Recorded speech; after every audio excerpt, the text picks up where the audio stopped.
Picture this, you're attending a boxing match in a five-star hotel. Suddenly, men dressed as police officers burst through the doors, but they're not police. They're assassins, and in 90 seconds, they'll turn a sporting event into a crime scene that triggers a war across 3 continents. This actually happened, February 5th, 2016, Dublin, Ireland. But here's what they don't tell you. This wasn't just a hit. This was the beginning of the end for a billion-dollar drug empire that had operated in plain sight for over 20 years. An empire so powerful, it took 7 countries, the FBI, and a $15 million bounty to bring it down. And the masterminds, they're still free. This is the hidden story of the Kinahan Cartel, a family that turned drug trafficking into a corporate empire, a blood feud that left 18 people dead, and an international manhunt that's still ongoing. I spent weeks researching court documents, police reports, and classified intelligence leaks to bring you the full story. And I guarantee, by the end of this video, you'll understand why this is one of the most sophisticated criminal operations in modern history. My name is Channel Name, and we expose the hidden stories the world tries to forget. Let's dive in. Dublin, Ireland, 1980s. While most teenagers worried about school and jobs, one young man named Christy Kinahan was learning a different lesson. Poverty is a choice, and power is a decision. Born in 1957 in Dublin's grittiest neighborhoods, Christy grew up watching families destroyed by economic collapse. His father was gone. His mother struggled. And young Christy made a promise to himself. He would never be powerless again. Court records show his first arrests came in the 1980s, burglaries, petty theft, the usual path. But Christy was different. He had vision. Here's what makes this story fascinating. While other criminals fought over street corners, Christy was building something nobody saw coming. He wasn't interested in being the biggest dealer in Dublin. He wanted to control the entire supply chain. Think about that. This is the 1990s, before encrypted phones, before Bitcoin, before the dark web. Yet Christy was already operating like a Silicon Valley startup. According to law enforcement reports, he relocated to Spain's Costa del Sol and began cultivating relationships with Dutch and Spanish drug suppliers.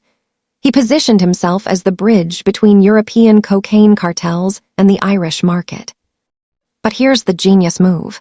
He stayed invisible. No flashy cars, no club shootings, no media attention, just quiet, calculated business deals that moved millions in product across borders. By 2000, police estimates suggest Christie's network was generating hundreds of millions annually, and nobody knew his name. But empires need heirs, and Christy was grooming his sons for something unprecedented, a drug cartel disguised as a family business.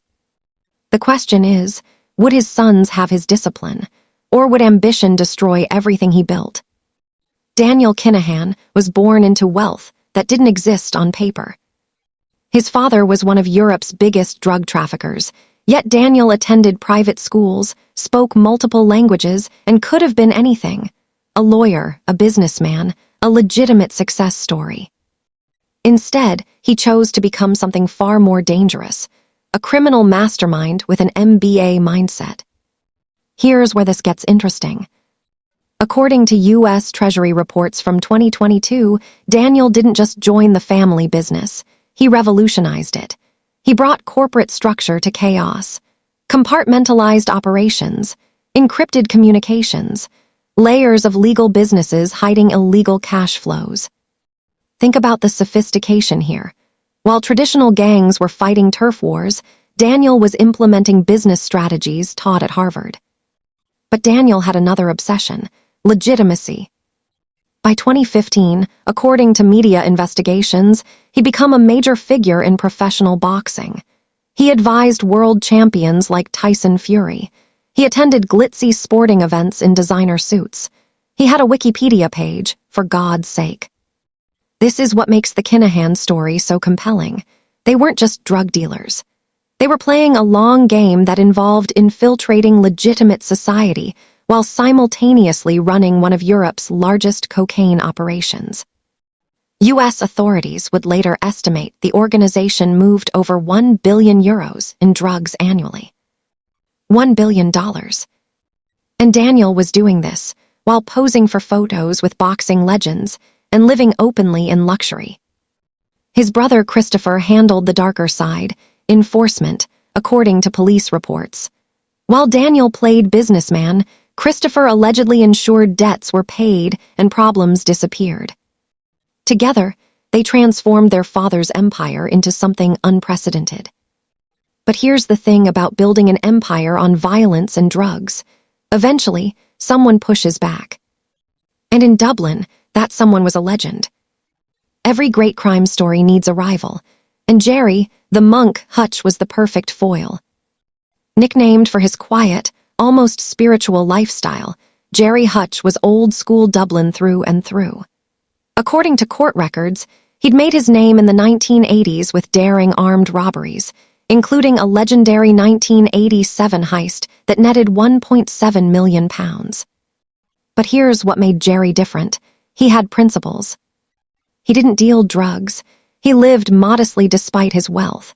He was respected even by police for maintaining a bizarre code of honor in a dishonorable profession. By 2015, Gerry had mostly retired. He'd done his time, made his money, and wanted peace. The Kinahans had other plans. According to court testimony, tensions had been building for years. Drug debts, territory disputes, the usual criminal friction. But the spark came in September 2015. Gary Hutch, Gerry's nephew, was shot dead in Spain. Now, Gerry wasn't innocent. Court evidence revealed he'd previously attempted to kill a senior Kinahan figure and failed. In the underworld, that's a death sentence. Spanish police reports confirm Gerry was executed in a targeted hit, and Irish media, citing police sources, pointed to Kinahan involvement. Traditionally, these situations get resolved with money, blood payment. According to testimony, Gerry reportedly requested €200,000 compensation, a standard underworld negotiation. It didn't happen. And that's when Gerry, the monk, Hutch, a man who'd spent years avoiding violence, made a decision that would shock Ireland. He was going to war. If you're already hooked on this insane true story, do me a favor. Hit that subscribe button right now. We drop hidden stories like this every single week, crimes, conspiracies, and cover-ups the mainstream ignores. Trust me, you don't want to miss what's coming. Now back to Dublin. February 5th, 2016, 2:30 p.m., the Regency Hotel, Dublin. The boxing weigh-in was routine. Fighters, fans, media, security. Daniel Kinahan's boxing company was even promoting the event. Then the doors burst open. According to eyewitness testimony presented in court, armed men stormed in wearing full police tactical gear, helmets, vests, the works. Some witnesses initially thought it was a real police raid. It wasn't. What happened next lasted 90 seconds, but would reverberate for years. The attackers moved with military precision. People scattered, diving under tables and running for exits. The gunmen weren't interested in civilians, they had a specific target. David Byan, a 34-year-old Kinahan associate, was shot multiple times in the hotel lobby. Court records confirm he died at the scene. But here's the twist that makes this story legendary. Daniel Kinahan, the apparent primary target according to police assessments, had left minutes earlier. Pure luck or leaked intelligence, nobody knows for sure. The attackers vanished into Dublin streets, gone in 90 seconds, no arrests, no immediate leads. Within hours, footage spread across social media. Irish news channels ran 24/7 coverage. The international media picked it up. This wasn't a back alley shooting. This was a public execution in a 5-star hotel during broad daylight.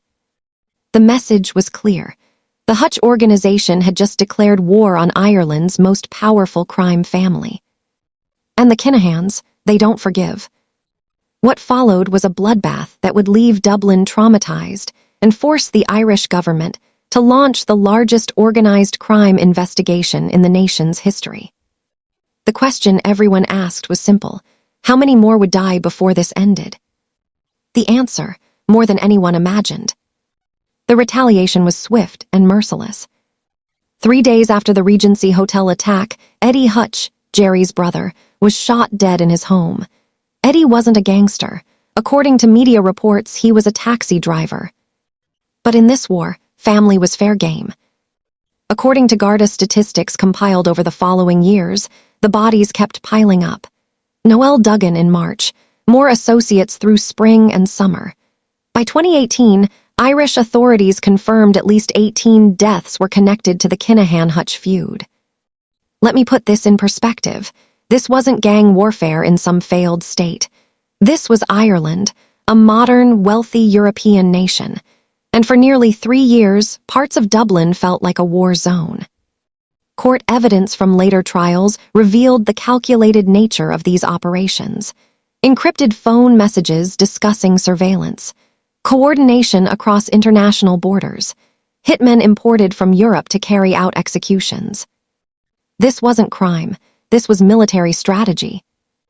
Gerry, the monk, Hutch went underground, moving between safe houses, constantly looking over his shoulder. According to media reports citing police sources, multiple attempts were made on his life. Each time, he barely escaped. But here's what makes this story even darker. The violence didn't just affect criminals. Wrong addresses were hit, innocent family members caught in crossfire, communities terrorized by drive-by shootings and assassinations. Parents stopped letting kids play outside. Businesses installed security cameras. Entire neighborhoods lived in fear. The Irish public was outraged. The government faced enormous pressure to act. And in 2018, they launched Operation Thistle, a massive coordinated effort involving every major law enforcement agency in Ireland and partnerships with 6 other countries. The hunt was on. But the Kinahans had already anticipated this, and they'd made a move that would frustrate investigators for years. They'd fled to a place where European law couldn't touch them. While Dublin bled, the Kinahan leadership was sipping cocktails in penthouses overlooking the Persian Gulf. According to media investigations by Arte, BBC, and the Irish Times, Christy Kinahan Sr., Daniel Kinahan, and Christopher Kinahan Jr. had relocated to Dubai, United Arab Emirates. Why Dubai? Simple. No extradition treaty with Ireland or most European nations. Think about that. These men were wanted for involvement in operations that killed nearly 20 people, moved billions in drugs, and terrorized an entire city. Yet they were living openly in luxury because of a legal loophole. Court documents and police reports detail millions of euros in seized assets back in Europe, properties, cars, bank accounts frozen. Over 80 arrests across 7 countries, associates convicted and imprisoned. But the top leadership, untouchable. Here's where it gets even more audacious. Daniel Kinahan continued his boxing career from Dubai. He advised world champions, attended major fights, posted on social media. According to journalistic investigations, he was living a life of luxury, designer clothes, expensive cars, 5-star restaurants. Meanwhile, back in Ireland, families were burying sons and brothers. For years, this continued. European arrest warrants were issued but never executed. International law enforcement frustrated by jurisdictional dead ends. The Kinahans had won, or so it seemed. But thousands of miles away in Washington, D.C., the United States government was watching, and they were about to deploy a weapon the Kinahans never saw coming. Not bullets, not arrests. Something far more devastating: financial warfare. April 12, 2022. The U.S. Department of Treasury makes an announcement that shocks the criminal underworld. The Kinahan Organized Crime Group is officially designated under the Kingpin Act, the same legal weapon used against Pablo Escobar and El Chapo. Let that sink in. An Irish crime family put in the same category as history's most notorious drug lords. The designation named 3 men: Christy Kinahan Sr., Daniel Kinahan, Christopher Kinahan Jr., plus 4 senior associates. Here's what this actually meant. Every dollar they owned, every business account, every financial connection to the U.S. system, frozen. Instantly. But it gets better. Any bank anywhere in the world that did business with them risked losing access to U.S. financial markets. Think about the power of that. America essentially told the global banking system, help these guys and you're done.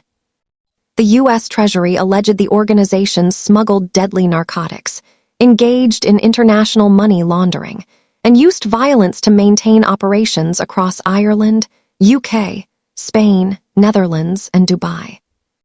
Oh, and one more thing. $5 million rewards for each of the 3 leaders. That's $15 million total for information leading to their arrest and conviction. Suddenly, the Kinahans weren't just wanted by Irish police. They were targets of the FBI, DEA, Homeland Security, and every bounty hunter on Earth. The impact was immediate and catastrophic. Within 48 hours, Daniel Kinahan's boxing career imploded. Tyson Fury cut ties publicly. Promoters dropped him. Sponsors fled. His carefully constructed legitimate persona vaporized overnight. Financial institutions in Dubai began closing accounts. Assets became impossible to move.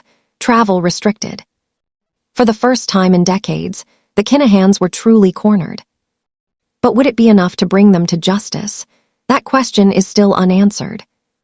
Before we get to the trial that shocked Ireland, smash that like button if you're loving this story, and drop a comment. Did you know about the Kinahan Cartel before this video? Let's see how many of you are real hidden story fans. October 2021, Dublin's Special Criminal Court. Gerry, the monk, Hutch sat in the defendant's chair, facing murder charges for the Regency Hotel attack.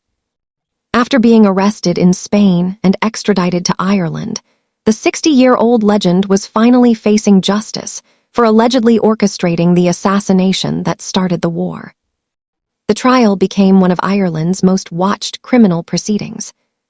According to court records and media coverage, the prosecution presented surveillance footage, phone records, and witness testimony connecting Gerry to the attack planning.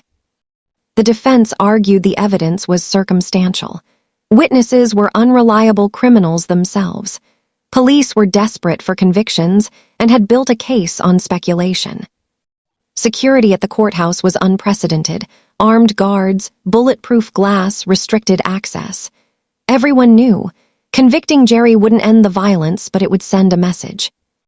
For 52 days, according to media accounts, the trial proceeded. Expert witnesses, forensic evidence, dramatic testimony. Gerry maintained his calm, almost meditative demeanor throughout, living up to his monk nickname. April 2023, the verdict. Not guilty. The court ruled the prosecution hadn't proven beyond reasonable doubt that Gerry organized or participated in the attack.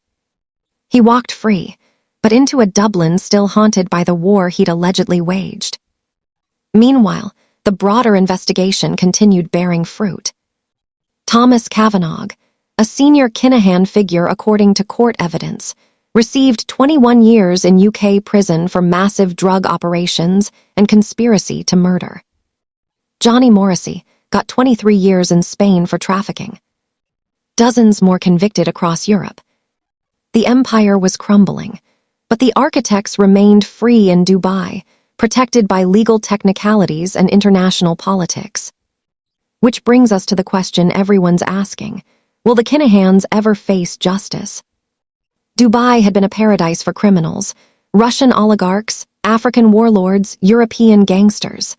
Luxury, loose regulations, and no extradition made it perfect for hiding. But the Kinahans were becoming a liability. According to media investigations, throughout 2023, international pressure was mounting. European governments demanded action. U.S. sanctions meant Dubai-based companies risked catastrophic financial consequences for harboring designated criminals. The UAE's reputation was on the line. If Dubai wanted to be seen as a legitimate global financial hub, it couldn't be known as a gangster sanctuary. Slowly, according to journalistic reports, things began changing. Daniel Kinahan's public appearances decreased. Financial transactions became restricted. Some associates reportedly relocated to other jurisdictions. But as of 2024, according to the last verified reports, the Kinahans remain in Dubai. No arrests, no extraditions, still free.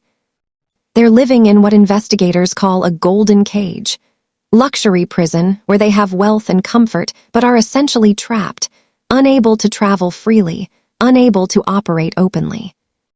Back in Europe, the Criminal Assets Bureau's 2023 report confirmed over 10 million euros seized. Europol continues coordinating intelligence from 7 countries. Financial forensics track hidden assets worldwide. The empire that once generated 1 billion euros annually in drug revenue has been reduced to a fraction of its former power. But the question remains, is this enough? Are we satisfied with criminals living in luxury exile, or does justice require them in handcuffs? The answer depends on who you ask. Behind every statistic is a human being. Behind every drug war casualty is a family destroyed. Let's talk about the real cost. According to Irish Department of Justice statistics, at least 18 confirmed deaths connected to this feud, but that number doesn't capture the full devastation. Court victim impact statements, publicly available, detail the psychological trauma. Children who watched fathers murdered, partners who became single mothers overnight, siblings who lost multiple family members. Community organizations in Dublin's North Inner City documented the broader impact through media interviews. Kids afraid to play outside, businesses closing due to violence, entire neighborhoods traumatized. This wasn't just a gang war. This was community destruction. And for what? Control of drug territories, revenge for perceived disrespect, a billion-dollar empire that ultimately left everyone involved either dead, imprisoned, or in exile. The Irish government responded with documented policy changes, enhanced witness protection, community intervention programs, stronger organized crime legislation. According to Garda statistics, organized crime violence in Dublin decreased significantly after 2019. Not because either side won, but because everyone lost so much that continuing became pointless. But the scars remain. Memorials mark corners where young men died. Community centers work with traumatized youth. Support services help families rebuild. The Kinahan-Hutch feud is a case study in how organized crime destroys everything it touches. Not just enemies, but families, communities, and ultimately the criminals themselves. So where does this leave us in 2024? Let me break down the current status, based on publicly available information. The Kinahan Organization. Still technically operational, according to Europol assessments. Significantly weakened with substantially reduced capabilities. Leadership remains outside European jurisdiction. Over 80 arrests and dozens of convictions across 7 countries. The money. Over 10 million euros seized by Irish authorities. Millions more frozen across UK, Spain, Netherlands. US sanctions continue blocking financial access globally. The billion-dollar annual revenue, decimated. The leadership. Christy, Daniel, and Christopher Kinahan, still in Dubai. Subject to international arrest warrants. On US Treasury sanctions list indefinitely. $15 million in active US rewards. Daniel's legacy, asterisk. Boxing career destroyed. No legitimate promoter or fighter will touch him. Social media presence minim. The businessman persona completely shattered. According to 2024 Europol reports, the organization's structure is fragmented with diminished operational capacity. Translation: they still exist, but the empire is in ruins. The question is, will there ever be a final chapter? Will we see photos of the Kinahans in handcuffs being extradited to Europe? Or will they die of old age in Dubai penthouses, wealthy and free but forever exiled? Time will tell. So what can we learn from this billion-dollar drug war? Lesson 1. Modern organized crime is corporate. The Kinahans succeeded for decades because they operated like a Fortune 500 company. International supply chains, compartmentalized operations, legitimate business fronts. This isn't your grandfather's mafia. Lesson 2. Violence is bad business. Ironically, the Regency Hotel attack, meant to humiliate and destroy the Kinahans, triggered the international attention that ultimately dismantled their empire. The quiet, invisible drug operation could have continued for decades. The public war made them targets. Lesson 3. Financial warfare works. Court convictions are great, but U.S. sanctions destroyed the Kinahans' operations more effectively than any police raid. When you can't access money, you can't operate. Simple as that. Lesson 4. Communities always pay the highest price.